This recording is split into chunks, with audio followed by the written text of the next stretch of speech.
Darling తానా తిరువా అబ్బో మామూలు viral కావట్లేదు అనమాట. ఇప్పుడే సినిమా అయితే కంప్లీట్ చేయడం జరిగింది. సినిమా చూసినప్పుడు నా ఫీలింగ్ చెప్పాలంటే సినిమా ఇండస్ట్రీలోనే బిగ్గెస్ట్ ఏప్రిల్ ఫుల్ ఏదైనా ఉంది, బిగ్గెస్ట్ ఫ్రాంక్ ఏదైనా ఉందంటే అది డార్లింగ్ సినిమా అని చెప్పుకోవచ్చు. ఎందుకంటే ఫస్ట్ హాఫ్లో వాళ్ళిద్దరి మధ్య ఉన్నటువంటి లవ్ స్టోరీ చెప్తాడు, అదంతా బ్యూటిఫుల్గా ఉంటుంది భయ్య. ఇంటర్వెల్కి వచ్చేసరికి అరే నువ్వు కలవటం నిజం, తన ఫోటో ఫేస్బుక్లో డౌన్లోడ్ చేసుకొని నీ పర్సులో పెట్టుకోవడం నిజం, కానీ మనం ఎప్పుడు స్విట్జర్లాండ్ వెళ్ళినావురా అనేటటువంటిది ఏదైతే ఉందో బిగ్గెస్ట్ ఫ్రాంక్ అని చెప్పుకోవచ్చు.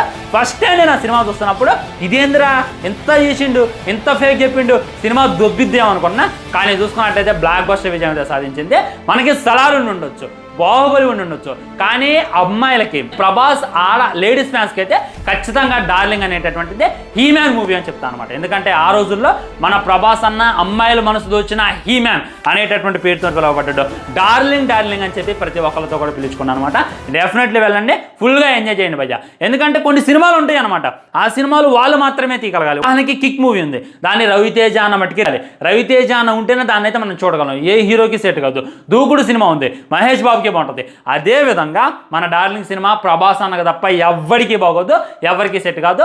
అలాంటి బ్యూటిఫుల్ మూవీ అనమాట.